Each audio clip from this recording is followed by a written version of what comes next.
नमस्कार किसान भाइयों, कार्यक्रम कृषि दर्शन के आज के अंक में आप सभी का बहुत बहुत स्वागत है। किसान भाइयों, मध्य प्रदेश की राजधानी भोपाल में विगत बहुत वर्षों से अंतर्राष्ट्रीय वन मेला का आयोजन किया जा रहा था। जो कोरोना काल था उसमें 2 साल ये मिस हो चुका था हमसे, लेकिन 9वां अंतर्राष्ट्रीय वन मेला इस साल आपके लिए उपस्थित है। वन मेला हमारे लिए किस तरह लाभकर सिद्ध होगा, कैसे वन उपज लेकर आता है वन मेला, किस प्रकार से किसान भाई अपने वनोपजों को अलग अलग तरीके से प्रसंस्कृत लेकर आकर के आते हैं, कौन कौन से मनोरंजक कार्यक्रम होते हैं यहाँ पर, इन सभी विषयों की जानकारी देंगे आज के अंक में। तो चलिए इस विषय की जानकारी लेते हैं कि वन मेला आपके लिए किस प्रकार से महत्वपूर्ण है।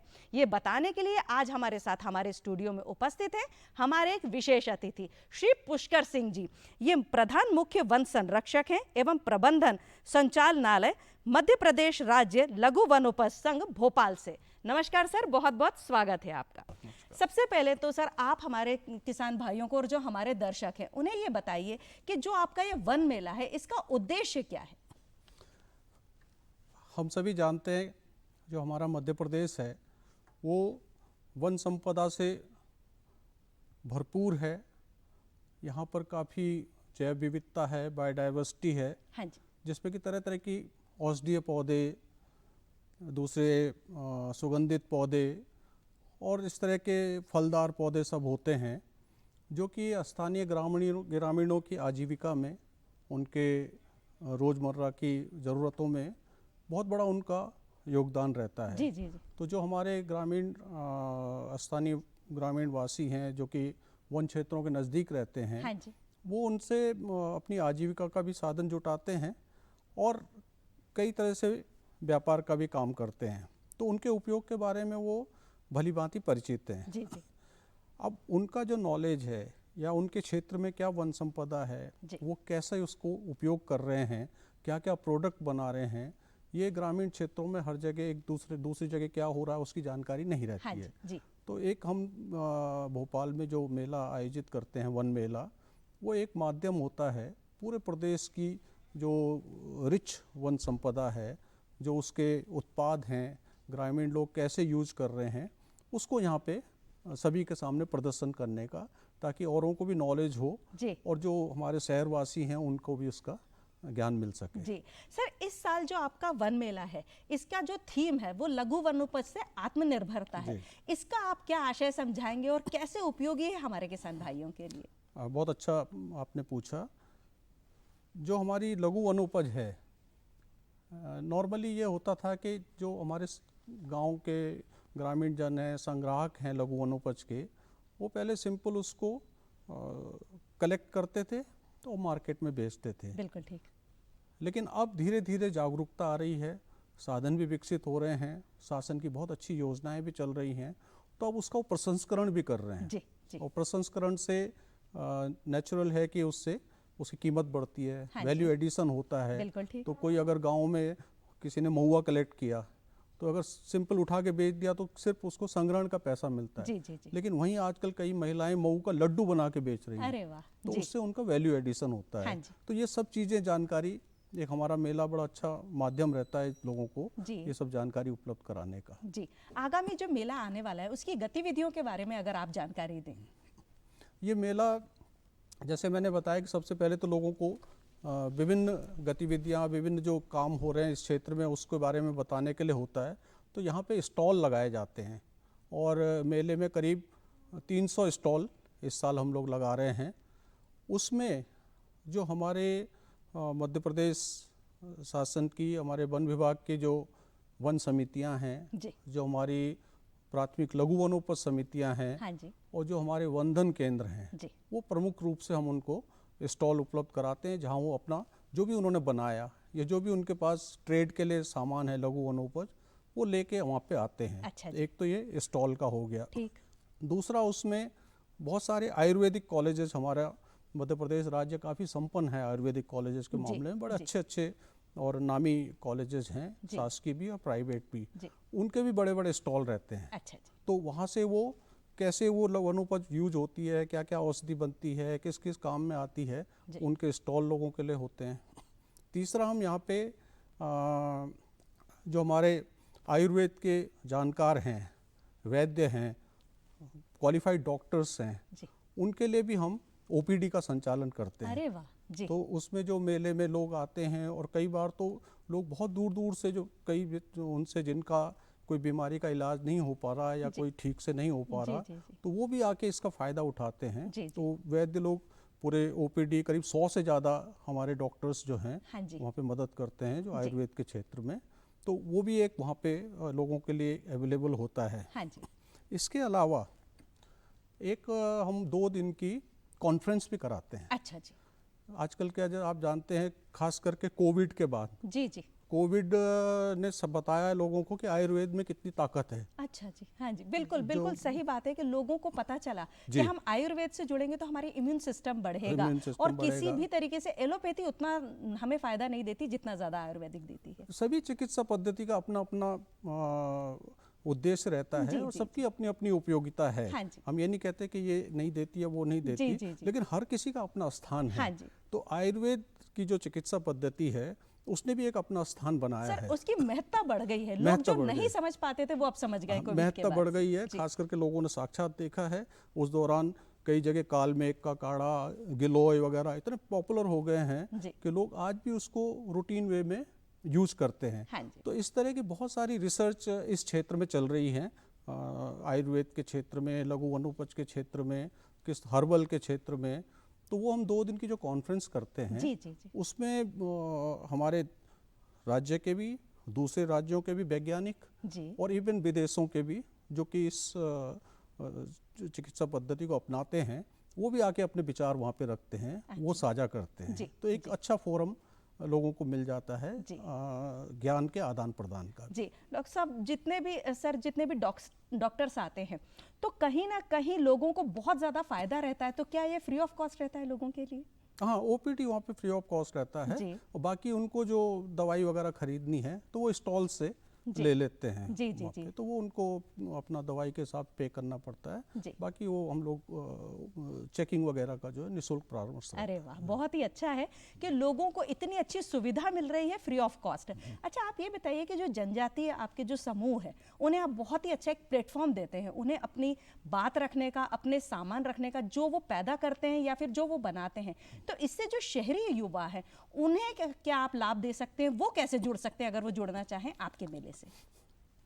जैसा आपने शुरू में ही बताया कि जो हमारा इस साल का मेले का थीम है, जी। थीम मतलब मेन विषय वस्तु है, वो है लघु वनोपज से आत्मनिर्भरता। हाँ जी।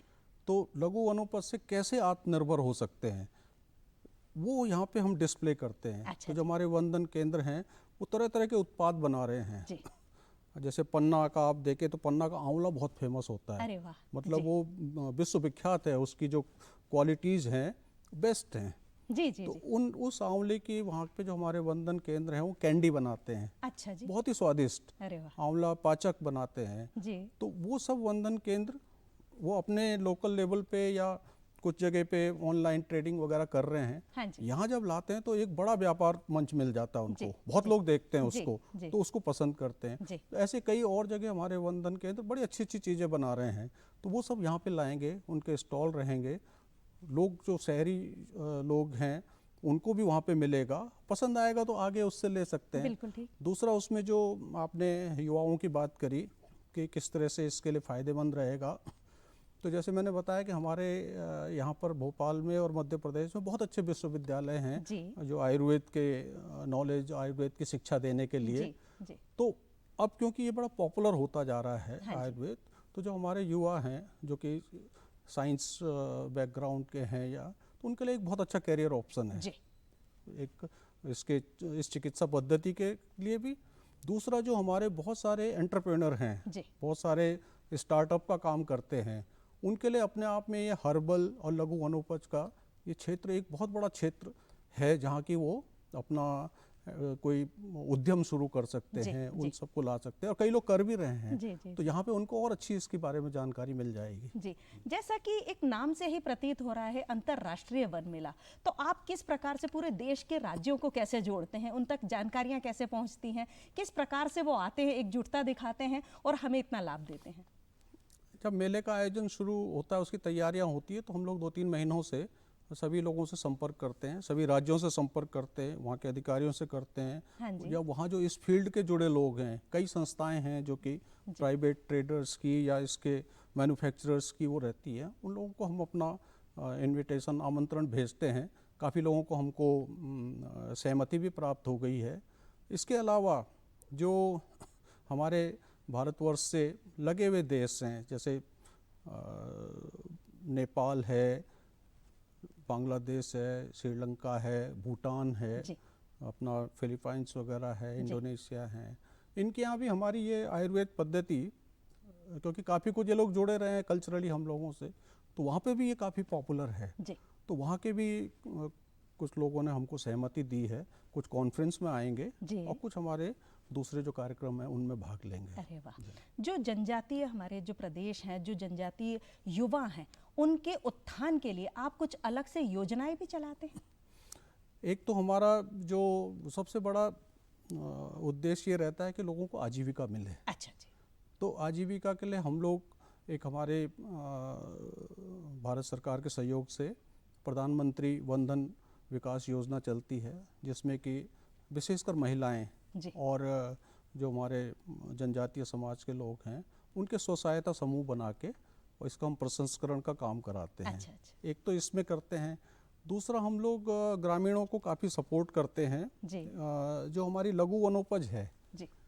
तो लघु वनोपज गाँव में कलेक्शन होता है, फिर वो मार्केट में बेचने आते हैं। अच्छा जी। तो कई बार क्या होता है कि मार्केट ऊपर नीचे होता रहता है, तो पता चला उनकी लघु वनोपज का उनको सही दाम नहीं मिला जी। उन्होंने तो इतनी मेहनत की लेकिन उनको प्रॉपर उसका प्राइस नहीं मिला। तो शासन ने बहुत अच्छी योजना चलाई है न्यूनतम समर्थन मूल्य की। अच्छा जी। तो जैसे आपने देखा कृषि में गेहूं या दूसरी जो धान वगैरह इनके लिए न्यूनतम समर्थन मूल्य रहते हैं, इसी तरह से हमारे यहाँ मध्य प्रदेश में लघु वनोपजों के लिए भी न्यूनतम समर्थन मूल्य की योजना है। जी जी, ये तो बहुत ही अच्छी जानकारी है जी। तो करीब हमारी 32 प्रजातियां लघु वनोपज की ऐसी हैं। अच्छा।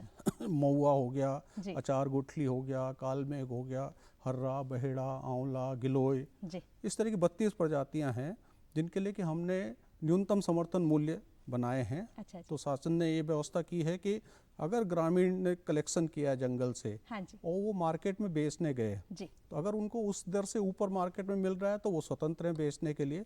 और अगर उसको मार्केट डाउन है, वो रेट नहीं मिल रहा है, तो हमारा लघु वनोपज संघ इन दरों पे उनको ले लेता है ताकि ग्रामीण को नुकसान ना हो, उन्हें नुकसान ना हो। पहली मंशा शासन की उनको नुकसान ना हो और कोई उनका शोषण भी ना हो। तो एक ये बहुत अच्छी योजना यहाँ पे है। तीसरा जो हमारा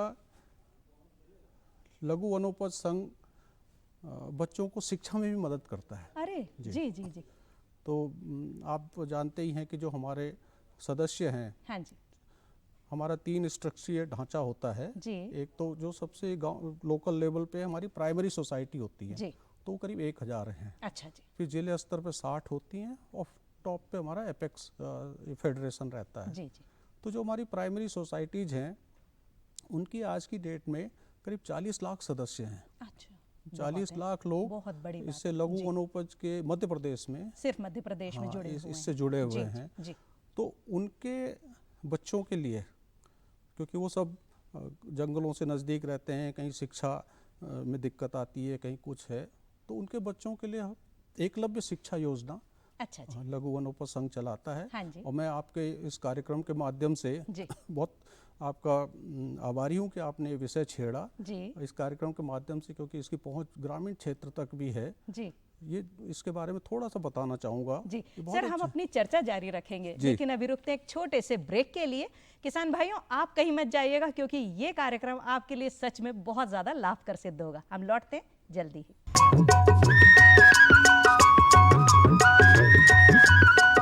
अरे सुन तो। मुझे क्या सुनाना चाहते हो? जो सुनाओ मेरी सौतन को। किसको? अरे वही तुम्हारा मोबाइल फोन जिससे सुबह शाम दिन रात चिपके रहते थे और कहते थे किसान कॉल सेंटर से बातें हो रही हैं। अच्छा ये बात है। हाँ क्यों, क्या हुआ? अब बात नहीं होती क्या? अब तो झट से बात हो जाती है। संबंधी समस्याओं का अपनी भाषा में तुरंत हल पाने के लिए पूरे भारत में किसी भी फोन से हेल्पलाइन नंबर पर संपर्क करें। किसानों का दोस्त किसान कॉल सेंटर।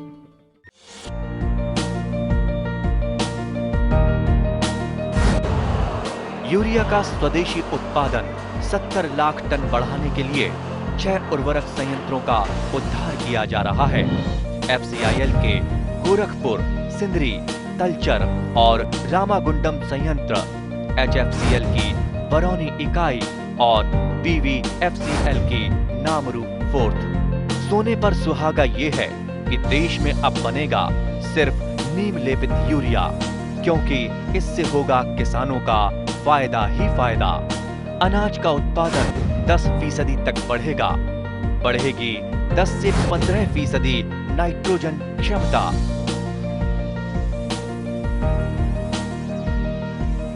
किसान भाइयों, ब्रेक के बाद आप सभी का एक बार फिर से बहुत बहुत स्वागत है। आज के अंक में हम बात कर रहे हैं कि वन मेला आपके लिए किस प्रकार से महत्वपूर्ण है। इस विषय की जानकारी दे रहे हैं हमारे विशेष अतिथि जो कि श्री पुष्कर सिंह जी।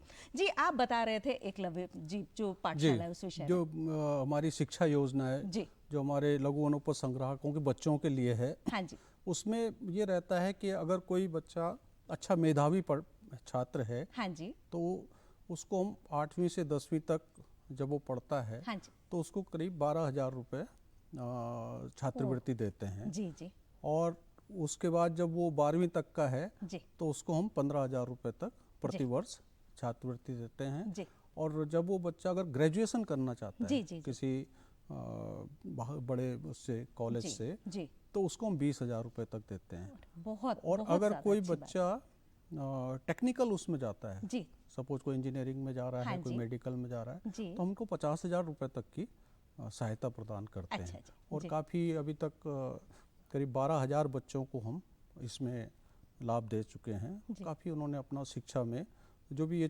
सहायता है बड़ी उनके लिए महत्वपूर्ण होती है। जी, तो मैं आग्रह करूंगा अपने जो श्रोताओं से, ग्रामीण क्षेत्र के हमारे निवासी भाई बहन हैं, अगर ऐसे उनके यहाँ कोई बच्चे ऐसे मेधावी हों, तो जो हमारे वहाँ पे फॉरेस्ट के रेंजर साहब हैं, वहाँ संपर्क करके वो इसका लाभ उठा सकते हैं। जी, ये तो बहुत ही आपने लाभकर जानकारी दी है। सर, जो आपका जो लघु वनोपज संघ है, ये जो प्रोडक्ट बनाते हैं, इसका एक विंध्य हर्बल प्रोडक्ट्स भी होते हैं, उसके विषय में अगर आप बताना चाहें कि किस तरीके से वो हितकर होते हैं। हमारे जो लघु वनोपज संग्राहक हैं, वो कई तरह की सामग्रियाँ जंगलों से कलेक्ट करते हैं। जी, कुछ तो ओपन मार्केट में बेच देते हैं जहाँ उनको रेट सही मिलता है। हाँ जी, कुछ हम लोग, जैसे मैंने बताया, चाहे न्यूनतम समर्थन मूल्य पे है, और जब जी। वैसे भी हम लोग उनसे लेते हैं, जी, जी, ताकि हम उसको प्रसंस्कृत करके अच्छा, और हाई एंड प्रसंस्कृत करके, जैसे ठीक। वंदन केंद्र में तो हमारा प्राथमिक प्रसंस्करण होता जी, है। जी। गांव लेवल पे उन्होंने अचार गुठली है तो उसको तोड़ के चिरौंजी बना दी, अच्छा, जी। इस तरह का, जी, या उसकी मिठाई बना दी। जी, जी, जी, एक हमने उसको हाई एंड प्रसंस्करण के लिए एक यूनिट यहाँ पे लगाई है, जी। हमारी विंध्य बरखेड़ा पठानी यूनिट है, जहाँ की हम करीब उसको दवाइयों के रूप में, फूड आइटम के रूप में, जी, तो हम 250 के करीब उत्पाद वहाँ पे बनाते हैं। जी, जी, और आपने अगर मार्केट में देखा होगा तो उनमें हमारा जो हनी है, जी। विंध्य हर्बल हनी, विंध्य हर्बल हनी, जी, विंध्य जी, हर्बल का बिल्कुल। च्यवनप्राश है। जी, जी, और खास करके इसके शहद के बारे में ज़रूर मैं बताना चाहूँगा हाँ जी, कि ये शुद्ध जंगल का शहद है। अच्छा, कई बार हम लोग मार्केट में जाते हैं, वहाँ हम शहद लेते हैं तो जी, लिखा तो रहता है कि वो शुद्ध शहद है, लेकिन वो जम जाता है ठंड नहीं, के शुद्ध दिनों भी में। रहता है, जी, शहद रहता है, लेकिन जी। उसके पीछे ये नहीं पता रहता कई बार कि ये जंगल का है या कोई उसका सरसों का है या जी, उसका है। जी, जी, जी, एग्रीकल्चर क्रॉप के भी शहद होते हाँ हैं, जी। उनकी भी उपयोगिता है, जी, जी, जी, और जंगल हनी की अलग एक उपयोगिता रहती है। जी, तो जो हमारा शहद है वो प्योर जंगल हनी है, जी। और इसीलिए लोग उसको काफ़ी यूज भी करते हैं, काफ़ी खरीदते भी हैं। जी, जो हम प्रसंस्करण करते हैं, चाहे वो शहद का है, चाहे आंवला ला के च्यवनप्राश वगैरह बनाते हैं, जी, वो एक तो शुद्ध उत्पाद लोगों को उपलब्ध कराता है, जी, दूसरा वो हम अपने गांव के लोगों से ही खरीदते हैं। जी, तो एक तरह से हम उनकी भी ग्रामीणों सहायता हो को भी जाती है, उसका बिल्कुल। फायदा दिलवा रहे हैं। जी, जी, सिंह साहब, ये बहुत ही बड़ा विषय है, क्योंकि मुझे ये लगता है कि जो हमारा ये थोड़ा सा टाइम है ये उसके लिए भरपूर नहीं हो पाएगा। अगले अंक में जब भी आपसे मुलाकात होगी तब हम ज़रूर आपसे और ज़्यादा विस्तृत इसके बारे में जानकारी लेना चाहेंगे। आप आए हमारे स्टूडियो में और हमारे किसान भाइयों को इतनी रोचक जानकारी दी, और इसके साथ साथ जो हमारे दर्शक हैं वो ज़रूर, मैं चाहूँगी कि आपकी बात सुनकर ज़रूर आपके वन मेला में आए और उसका लाभ उठाएं। आप आए उसके लिए बहुत बहुत धन्यवाद। नमस्कार जी, बहुत बहुत धन्यवाद आपका। जी। और हम इस माध्यम से सभी को इस मेले के लिए सादर आमंत्रित करते हाँ हैं। जी। ये 7 दिवस का मेला 20 से 26 तक यहाँ पर रहेगा, जी। लाल परेड मैदान भोपाल में। जी। और इसमें कार्यक्रम के साथ साथ सांस्कृतिक कार्यक्रम भी होंगे, हाँ जी। जिसमें अच्छे ख्यात विख्यात कलाकार आते हैं लोगों के मनोरंजन के लिए। जी। तो आप सभी इसके लिए सादर आमंत्रित हैं। जी, बहुत जी। बहुत धन्यवाद। नमस्कार। नमस्कार। किसान भाइयों, अब समय हो चला है खबरें खेती की जानने का। नमस्कार किसान भाइयों, बहुत स्वागत है आपका खबरें खेती में। आइए शुरुआत करते हैं प्रमुख समाचारों के साथ। खाद्य वस्तुओं में पोषकता जरूरी, कृषि क्षेत्र जुड़ेगा अंतरिक्ष से, कृषि यंत्रियों के लिए अनुदान, उत्कर्ष कृषक सम्मान और घर के बगीचे में सब्जियों की बहार। सबसे पहले बात करेंगे खाद्य वस्तुओं में पोषकता जरूरी की। केंद्रीय कृषि एवं किसान कल्याण मंत्री श्री नरेंद्र सिंह तोमर ने कहा कि हमारी खाद्य वस्तुओं में पोषकता का समावेश होना अत्यंत आवश्यक है। गेहूं व चावल के साथ मोटे अनाज का भी भोजन की थाली में सम्मानजनक स्थान होना चाहिए। श्री तोमर ने ये बात नई दिल्ली में आयोजित agriculture leadership and global nutrition conclave में कही। उन्होंने कहा कि पोषक अनाज को देश दुनिया में बढ़ावा देने के उद्देश्य से ही भारत की अगुवाई में संयुक्त राष्ट्र द्वारा घोषित अंतर्राष्ट्रीय पोषक अनाज वर्ष 2023 में मनाया जाएगा। श्री तोमर ने कहा कि अंतर्राष्ट्रीय पोषक अनाज वर्ष मनाए जाने से मिलेट्स की घरेलू एवं वैश्विक खपत बढ़ेगी, जिससे रोजगार में भी वृद्धि होगी एवं अर्थव्यवस्था और मजबूत होगी। उन्होंने कहा कि भारतीय परंपरा, संस्कृति, चलन, स्वाभाविक उत्पाद व प्रकृति द्वारा जो कुछ भी हमें दिया गया है वह निश्चित रूप से किसी भी मनुष्य को स्वस्थ रखने में परिपूर्ण है। कृषि मंत्री ने कहा कि अब जब हमारा देश खाद्यान्न व बागवानी की अधिकांश उपज के मामले में अग्रणी है तो पोषक अनाज की ओर ध्यान जाता है। कृषि यंत्रों के लिए अनुदान। मध्य प्रदेश कृषि अभियांत्रिकी संचालनालय द्वारा राज्य में फसल अवशेष प्रबंधन, धान फसल यंत्रीकरण, गन्ना फसल कटाई का यंत्रीकरण एवं ड्रोन संबंधित प्रोजेक्ट को लेकर हाईटेक हब की स्थापना के लिए आवेदन आमंत्रित किए गए हैं। योजना के अंतर्गत किसान 1 करोड़ की लागत से विभिन्न प्रकार के कृषि यंत्र खरीदकर हाईटेक हब की स्थापना कर सकते हैं, जिस पर किसानों को 40% की सब्सिडी दी जाएगी। मध्य प्रदेश के कोई भी निवासी योजना का लाभ उठा सकते हैं। योजना के लिए व्यक्तिगत आवेदक, पंजीकृत कृषक समूह, एफपीओ, उद्यमी आवेदन के पात्र होंगे। व्यक्तिगत श्रेणी में व्यक्ति मध्य प्रदेश के मूल निवासी होना चाहिए तथा कृषक समूह मध्य प्रदेश में ही पंजीकृत होना आवश्यक है। ड्रोन के आवेदन से पहले किसान के पास ड्रोन उड़ाने के लिए लाइसेंस होना अनिवार्य है। इसके साथ ही गन्ना फसल कटाई मशीन के लिए आवेदन के पहले किसान के पास चीनी मिल से कार्य उपलब्ध होने का अनुबंध पत्र होना अनिवार्य है। उत्कर्ष कृषक सम्मान। भारतीय कृषि अनुसंधान परिषद के इंदौर स्थित भारतीय सोयाबीन अनुसंधान संस्थान का 36वां स्थापना दिवस पिछले दिनों मनाया गया है। इस अवसर पर सोयाबीन में उत्कृष्ट कार्य करने वाले 3 किसानों को सम्मानित किया गया है। सोयाबीन में नवाचार अपनाने वाले किसान मेहरबान सिंह चौधरी, महेंद्र पवार और जीवन सिंह परमार को पुरस्कृत किया गया है। किसान जीवन सिंह परमार ने बताया कि उन्होंने सोयाबीन खेती के लिए उन्नत वैज्ञानिक विधि अपनाई थी। खेत में नरवाई न जलाकर गर्मी के मौसम में ही मिट्टी की तैयारी शुरू कर दी थी, जिसके लिए जैविक विधि का प्रयोग किया गया था। नीम की पत्ती और लहसुन के छिलके की सहायता से खेत तैयार किए गए थे। खेत को खरपतवार से पूरी तरह से मुक्त रखा गया था। अच्छी किस्म के उन्नत बीजों का प्रयोग करने से अच्छी पैदावार हो सकी। घर के बगीचे में सब्जियों की बहार। सर्दी का मौसम सब्जियां उगाने और खाने के लिए सबसे अच्छा समय होता है। आप इस मौसम में कई प्रकार की सब्जियों को घर पर ही आसानी से लगा सकते हैं। नवंबर से फरवरी तक कई प्रकार की रंगीन और पौष्टिक सब्जियां उगाई जा सकती हैं। पोषक तत्वों से भरपूर गोभी इस समय खूब फलती फूलती है। ठंडी जलवायु, अच्छी रोशनी और थोड़ी सी देखरेख में ये 1.5 से 2 महीने में तैयार हो जाती है। हरी शिमला मिर्च साल भर लगने वाली सब्जी है, लेकिन सर्दी का मौसम इसे भी खूब भाता है।